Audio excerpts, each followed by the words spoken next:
LAC पर तनाव के बीच कल चुशूल में भारत और चीन के बीच सेना के कोर कमांडर स्तर की बैठक 12 घंटे से ज्यादा चली और ये बैठक मंगलवार यानी कल सुबह तकरीबन 11 बजे शुरू हुई थी, जो कि देर रात 11 बजे के बाद तक चलती रही।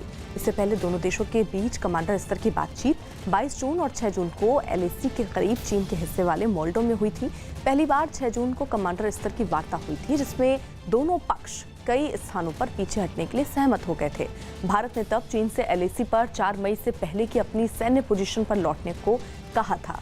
तो कुल मिलाकर कल ये जो बैठक शुरू हुई वो 12 घंटे चली और बैठक के बाद अभी भी दोनों देश सुलह करने की कोशिश में लगे हुए हैं, क्योंकि ये चीन के बीच और भारत सेना के बीच कोर कमांडर स्तर की ये बैठक जो 12 घंटे चली, ये बैठक मंगलवार यानी कल सुबह तकरीबन 11 बजे शुरू हुई, जो कि देर रात 11 बजे के बाद तक चलती रही। इससे पहले दोनों देशों के बीच कमांडर स्तर की बातचीत 2 बार 22 जून और 6 जून को हो चुकी है। एलएसी के करीब चीन के हिस्से वाले मोल्डो में ये बैठक हुई। पहली बार 6 जून को कमांडर स्तर की वार्ता हुई थी, जिसमें दोनों पक्ष कई स्थानों से पीछे हटने के लिए सहमत हुए थे।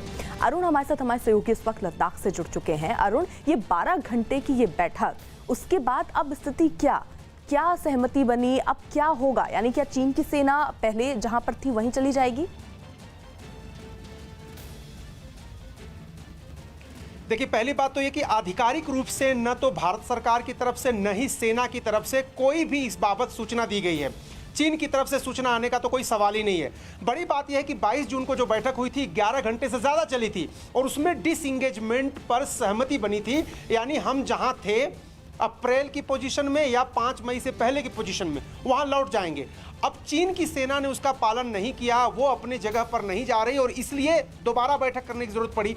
कल की जो बैठक थी वो भी हमारी जो खबर है उसके मुताबिक लगभग 12 घंटे चली है। इसमें खास तौर से सूत्रों का दावा यह है कि जो 22 जून को बैठक में सहमति बनी थी कि कुछ विवादित इलाके हैं, मैं बार बार कह रहा हूं कि जो इंडिया मानता है कि वो हमारा है, चीन कहता है वो हमारा है, वहां हम पेट्रोलिंग दोनों करते हैं, लेकिन क्लेम या कोई स्थायी स्ट्रक्चर कोई नहीं बनाता वहां पर।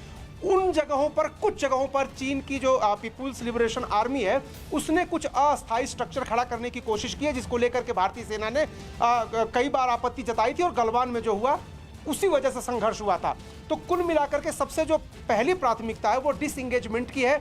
दोनों देशों की जो सेनाएं हैं एकदम आई टू आई कांटेक्ट के साथ एक दूसरे के सामने डटी हैं, खड़ी हैं, वो पीछे हटे। और साथ ही साथ भारतीय पक्ष की तरफ से यह भी मांग की गई कि सीमा पर तनाव भले है, लेकिन जिस हद, जिस कदर, जिस बड़े पैमाने पर मोबिलाइजेशन अपने एसेट्स का, अपने टैंकों का, अपनी तोपों का, अपनी मिलिट्री का और अपने फाइटर एयरक्राफ्ट्स का चीन ने किया है, वो कहीं ना कहीं उसका एग्रेसिव बिहेवियर दिखाता है। और जरूरत इतनी नहीं है क्योंकि शांतिपूर्ण रही है ज्यादातर ये जो सीमा है और 45 सालों बाद इस तरह का कोई संघर्ष हुआ था। और इसलिए भारत की तरफ से ये जो प्रमुख मांगे हैं कि पहले तो डिसएंगेजमेंट हो, आप अपनी सेना पीछे करिए, यथास्थिति बहाल करिए, और साथ ही साथ जो पीएलए बिल्डअप कर रही है, जबरदस्त तरीके की तैयारी दिखा रही है, एक तरह से मनोवैज्ञानिक दबाव बनाने की कोशिश कर रही है, उसको भी कम किया जाए। हालांकि दोनों तरफ से अभी भी आधिकारिक रूप से कोई विज्ञप्ति या कोई सूचना नहीं दी गई। आप हमारे साथ, इसी बीच संदीप हमारे साथ जुड़ चुके हैं। संदीप, कल ये जो 12 घंटे की बैठक हुई उसमें दोनों ही पक्षों की तरफ से यानी चीन और भारत की तरफ से क्या रखा गया, क्या बातचीत बनी, क्या किसी ऐसा मुद्दे पे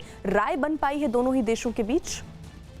देखिए, कल की जो बातचीत हुई है जो कि 12 घंटे ज्यादा चली है, उसमें कुछ नई चीजें भी जुड़ी हैं। जैसे कि पिछले 8 दिन यानी कि 22 जून को जब आखिरी बात हुई थी, उसके बाद कल यानी कि 8 दिन के भीतर कई सारा ऐसा डेवलपमेंट जो है एलएसी पर हुआ है, उसको लेकर भारत की तरफ से चिंता जताई गई। आपको याद होगा कि चीन ने जो है दो अन्य बड़े फ्रंट जो है खोलने की कोशिश की, जिसमें डीबीओ है, देप्सांग प्लेन्स है, वहां पे उसने लगातार जो है अपनी सेना की मूवमेंट बढ़ाई।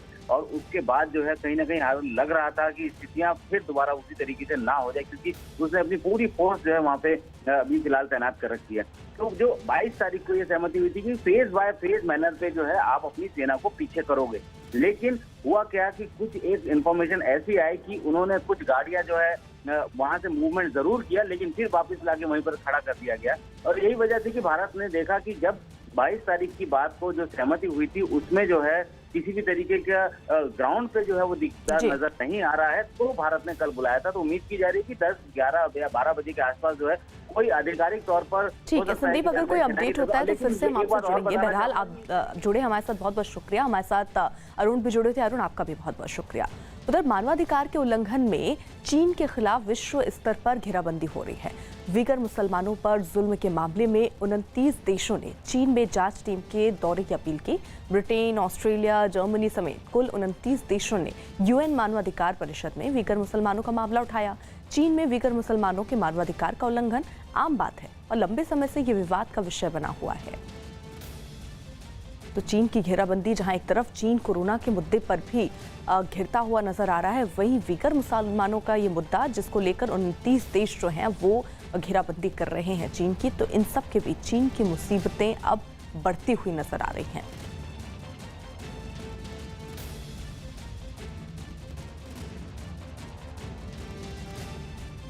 तो वीगर मुसलमानों पर जुल्म पर घिरा है चीन और 29 देशों ने ये कहा है कि वो अपनी टीम वहां पर भेजेंगे जांच के लिए। हमारे साथ नीरज जुड़ चुके हैं इस वक्त और जानकारी के साथ। नीरज, यानी अब चीन की मुसीबतें हम क्या ये माने कि बढ़ने वाली हैं? एक तरफ कोरोना के मामले पर वो घिरा ही हुआ था, अब 29 देश और सामने आ गई हैं वीगर मुसलमानों के मुद्दे पर। देखिए, 29 देशों ने घेरेबंदी की है और ये आह्वान किया है कि चीन अपने यहाँ परिषद यानी मानवाधिकार परिषद जो है संयुक्त राष्ट्र की, उसकी टीम भेजने की मांग की है तमाम देशों ने। सभी देशों ने अपनी अलग अलग टीम का आह्वान नहीं किया कि भेजे, लेकिन मानवाधिकार परिषद के नेतृत्व में टीम भेजने की मांग की गई है चीन से। और चीन अब तक लगातार इसको नकारता रहा है कि इस तरह की कोई टीम भेजी जानी चाहिए। और इससे पहले आपको याद होगा, मैंने पहले भी बताया है कि अमेरिका ने चीन से भी आह्वान किया है कि उइगर मुसलमानों पे अत्याचार कम करे और वहां जांच टीम भेजी जाए ताकि जमीनी हकीकत का पता चले। देखिए, उइगर मुसलमानों का मसला और उन पर अत्याचार का मसला दुनिया में लगातार सामने आता रहा, लेकिन इस तरह से इतने सारे देश पहले बहुत ज्यादा खुलकर अपनी बात नहीं रखते रहे हैं, चाहे संयुक्त राष्ट्र की बात करें या बाकी मंचों की बात करें। लेकिन कोरोना में जिस तरह से चीन की घेराबंदी हुई, उसके बाद अब मानवाधिकार उल्लंघन के मसले पर भी तमाम जो देश हैं वो सामने आ रहे हैं और चीन से चाहते हैं कि किसी के साथ अन्याय वो ना करे।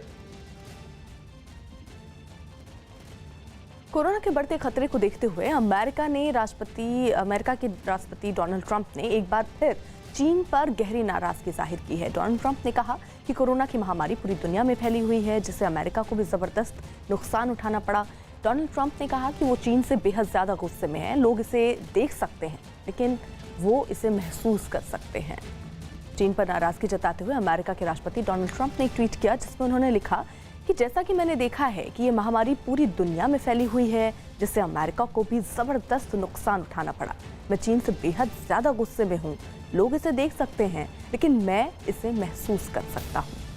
भारत में चीन के 59 ऐप बैन किए जाने के बाद चीन को एक और बड़ा झटका लगा है। खबर है कि अमेरिका ने चीन को 2 बड़ी दूरसंचार कंपनियां ZTE और हुआई को देश की सुरक्षा के लिए खतरा बताया है। अमेरिका में दूरसंचार के क्षेत्र पर नजर रखने वाली एजेंसी FCC का ये दावा है कि इस बात के पर्याप्त सबूत मिले हैं कि दोनों ही कंपनियां अमेरिका में नेटवर्क को खतरा पहुंचा सकती हैं।